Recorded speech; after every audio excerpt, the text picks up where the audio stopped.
And when they became more vicious in their attacks, more across the board, not sparing anybody, the momentum of public opinion changed very rapidly within 2 or 3 months.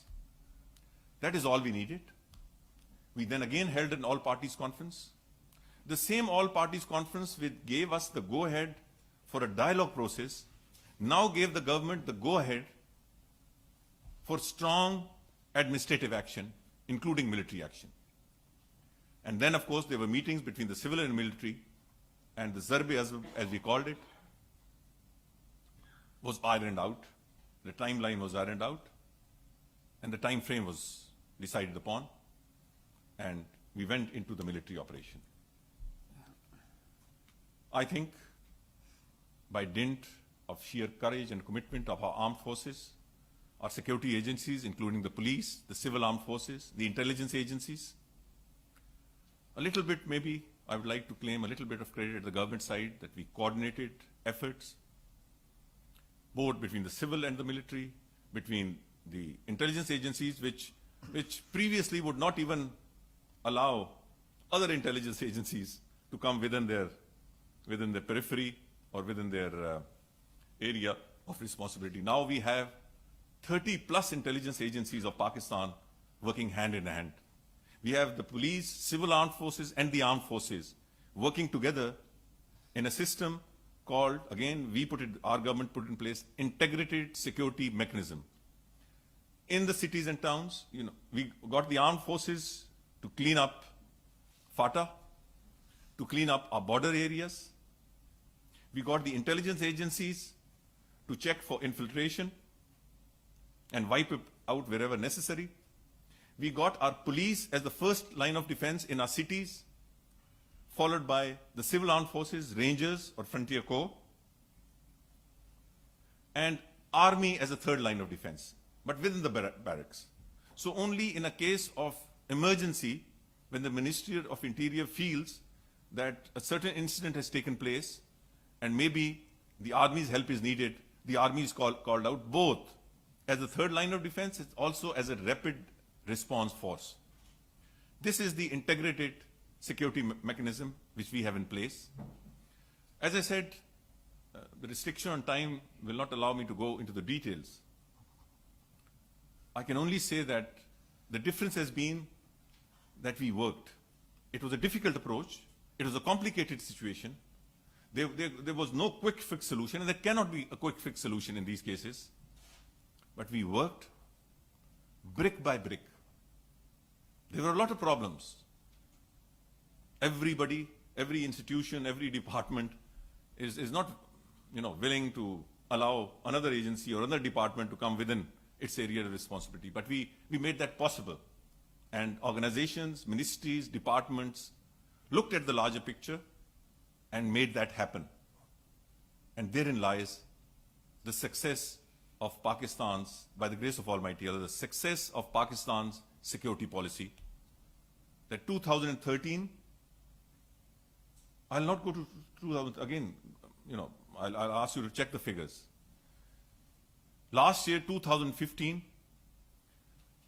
saw a decline in terrorist-related violence for the first time since 2007. Lowest figures since 2007. 8 long years, the graph has gone up like this. From 2008, 9, 10, 11, 13, even in 14, it tapered a bit, but still remained up.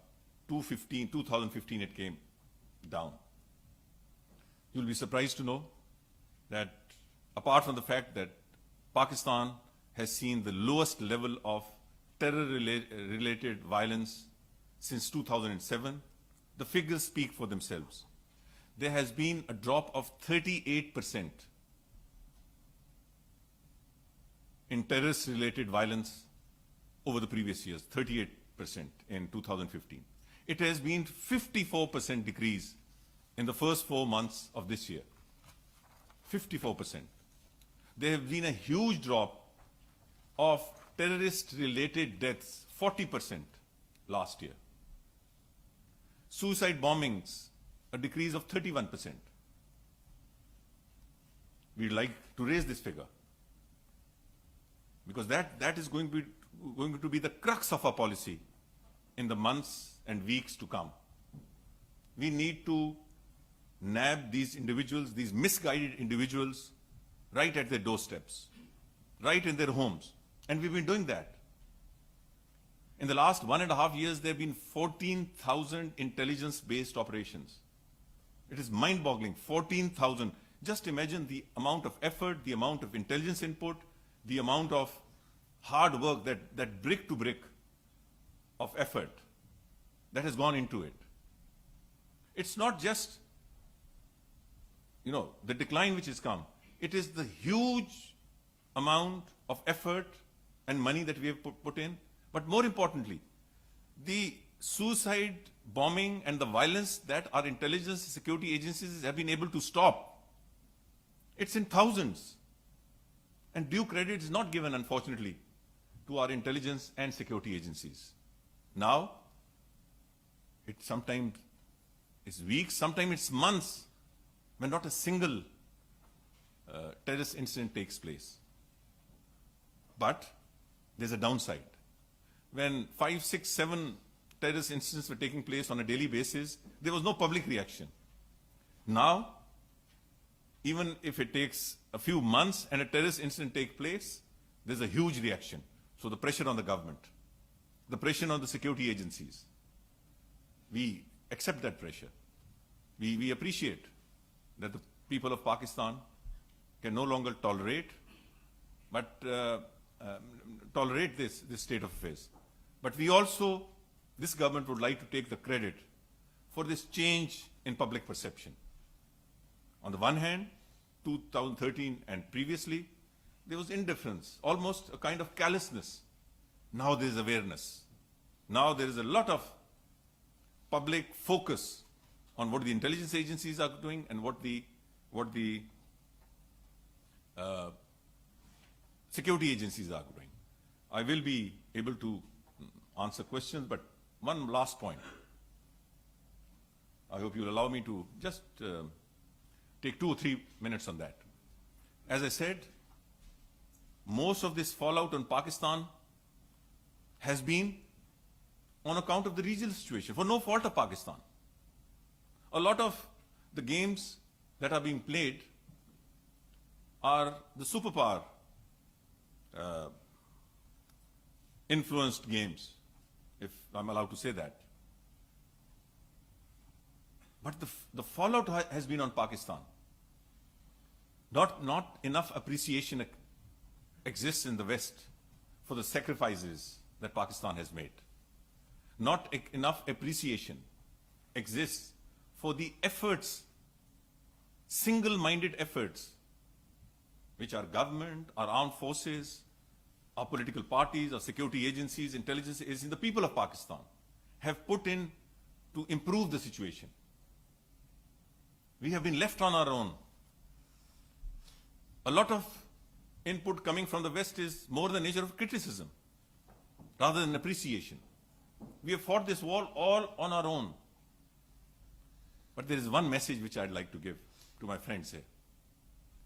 Terrorism now is not only restricted to Afghanistan.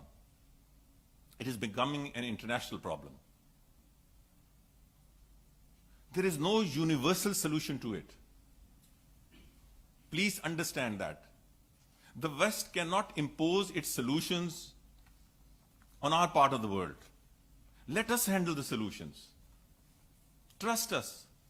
It is a question of our future, of our children's future. Please trust us. It is a question more of our security and less of your security. So don't impose any solutions on us. Work with us rather than over us or beyond us. Number 2, the terrorist-related incidents happening all over the world must be treated regionally. There is no one-size-fit-all solution. There's absolutely none. The terrorism in our part of the world, South Asia, Afghanistan, Pakistan,